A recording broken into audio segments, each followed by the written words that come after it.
పెళ్లి పనులు జరుగుతున్నాయి. అతిథులంతా వచ్చారు. మరో కొన్ని గంటల్లో పెళ్లి. కానీ అంతలోనే ఆ పెళ్లి అర్ధాంతరంగా ఆగిపోయింది. పెళ్లి కూతురు ప్రియుడితో పరారైన విషయం తెలిసి అంతా షాక్ అయ్యారు. ఆమె చెల్లిని వధువుగా రెడీ చేయగా మైనర్ అని తెలిసి అక్కడికి చేరుకున్న అధికారులు పెళ్లిని ఆపేశారు. ఈ ఘటన రాజన్న సిరిసిల్ల జిల్లా నారాయణపూర్లో చోటు చేసుకుంది.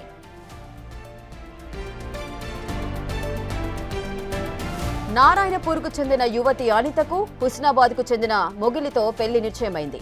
అతనంటే ఇష్టం లేని అనిత పెళ్లికి ముందు రోజు ప్రియుడితో పరారైంది.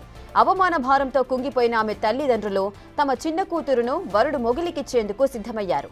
ఆమె మైనర్ కావడంతో గోప్యంగా పెళ్లి చేయబోయారు. విషయం బయటకు తెలియడంతో అధికారులు వాళ్ల ఇంటికి వెళ్లి పెళ్లి ఆపేశారు.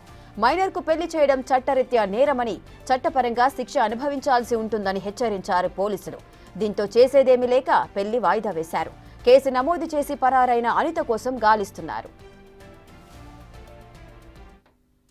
అందరికీ నమస్తే అండి. నా పేరు ఉమారాణి.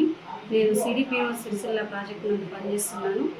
నిన్న అనగా 14 మే రోజున చైల్డ్ లైన్కి ఒక బాల్య వివాహం జరుగుతుందన్న సమాచారం అందగానే ఎల్లారెడ్డిపేట మండలము నారాయణపూర్ గ్రామానికి చైల్డ్ లైన్ టీము మరియు డిసిపియు టీము, ఎంఆర్ఓ గారు, పంచాయత్ సెక్రటరీ గారు, మా సూపర్వైజర్ గారు, తర్వాత ఆర్ఐ గారు, పోలీసులు వాళ్ళందరం కలిసి అక్కడికి చేరుకోవడం జరిగింది.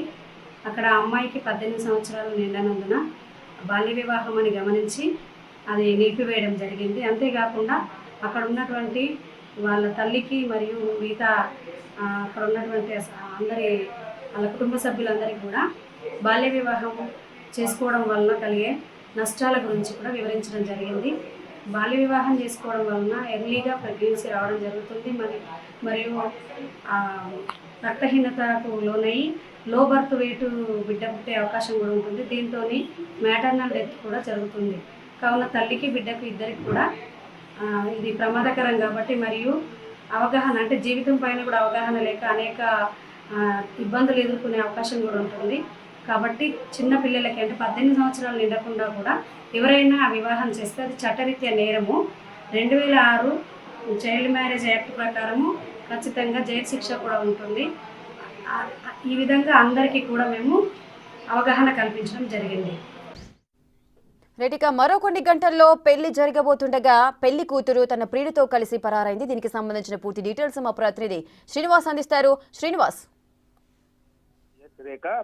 ఇటు రాజన్న సిరిసిల్ల జిల్లా లోపల మరికొన్ని గంటల్లో పెళ్లి అనేటువంటి కోణం ఉన్నప్పుడు ఇటు అక్క ఎవరైతే తెల్లారిది వివాహం చేసుకోవడానికి సిద్ధమైనటువంటి ఆ యువతి రాత్రి సమయం లోపలనే తను ప్రేమించినటువంటి యువకుడితో పరారైనటువంటి పరిస్థితి కనబడుతుంది. అయితే తమ గ్రామం లోపల ఇటు ఒకవైపు తమ పెద్ద కూతురు ప్రేమించినటువంటి యువకుడితో పరారవడంతో ఎట్టకేలకు ఆ చిన్న కూతురుని ఆ పెళ్లికి ఒప్పించడం జరిగింది. కానీ చిన్న కూతురు మైనర్ అని తెలవడంతో ఇటు ఆ పెళ్లి అధికారులు వచ్చేసి ఆపేసినటువంటి పరిస్థితి కనబడుతుంది. అయితే రాజన్న సిరిసిల్ల జిల్లా ఎల్లారెడ్డిపేట మండలము నారాయణపూర్ గ్రామం లోపల ఇటు అనిత అనేటువంటి అమ్మాయికి నారాయణపూర్ చెందినటువంటి అనిత అనే అమ్మాయికి హుస్నాబాద్ చెందినటువంటి మొగిలి అనేటువంటి అబ్బాయితో 15 రోజుల క్రితము వివాహం నిశ్చయమైంది. అయితే నిన్నటి రోజు పెళ్లి ఉండగా మొత్తము పెళ్లి పనులు కూడా పూర్తయినటువంటి సందర్భం లోపల మొన్న రాత్రి సమయం లోపలనే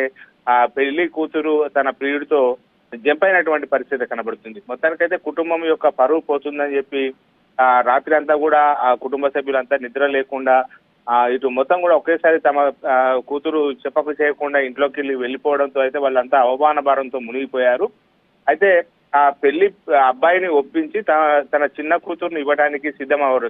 దీనికి తన చిన్న కూతురును కూడా ఆ అబ్బాయి పెళ్లి చేసుకోవడానికి ఒప్పుకోవడం కూడా జరిగింది. ఇటు చిన్న కూతురు కూడా అక్క చేసినటువంటి తప్పుకు తన ద్వారా ఇటు సరిదిద్దుతానని చెప్పి చిన్న కూతురు కూడా సిద్ధమైనటువంటి నేపథ్యం లోపల మళ్ళీ వీళ్ళిద్దరికి పెళ్లి చేయాలని చెప్పి ప్రయత్నం చేసేటువంటి సందర్భం లోపల తీరా సమయానికి ఇటు చిన్న కూతురు మైనర్ అని తేలడంతో అయితే అక్కడ ఉన్నటువంటి కొంతమంది అధికారులకు సమాచారం ఇచ్చారు. మరికొద్ది గంటల లోపల తాళి కడతారు అనేటువంటి సందర్భం లోపల ఇటు అధికారులు వచ్చి ఒక్కసారిగా ఆ పెళ్లి మండపానికి చేరుకొని ఆ పెళ్లి ఆపేసినటువంటి పరిస్థితి కనబడుతుంది. అయితే 18 సంవత్సరాలు నిన్నని అమ్మాయికి పెళ్లి ఎలా చేస్తారు, దీనివల్ల చాలా రుగ్మతలు తీవ్ర అనారోగ్యానికి గురయ్యేటువంటి అవకాశం ఉంటది కాబట్టి 18 సంవత్సరాలు నిండిన తర్వాతనే అమ్మాయికి వివాహం చేయాలని చెప్పి అయితే ఇటు ఐసిడిఎస్ అధికారులు తెలపడంతో ఆ పెళ్లి కూడా ఆగిపోయినటువంటి పరిస్థితి కనబడుతుంది. మొత్తానికైతే అవమాన భారం తగ్గించుకోవడానికి చిన్న కూతురు నుంచి పెళ్లి చేయాలని భావించారు. కానీ చిన్న కూతురు యొక్క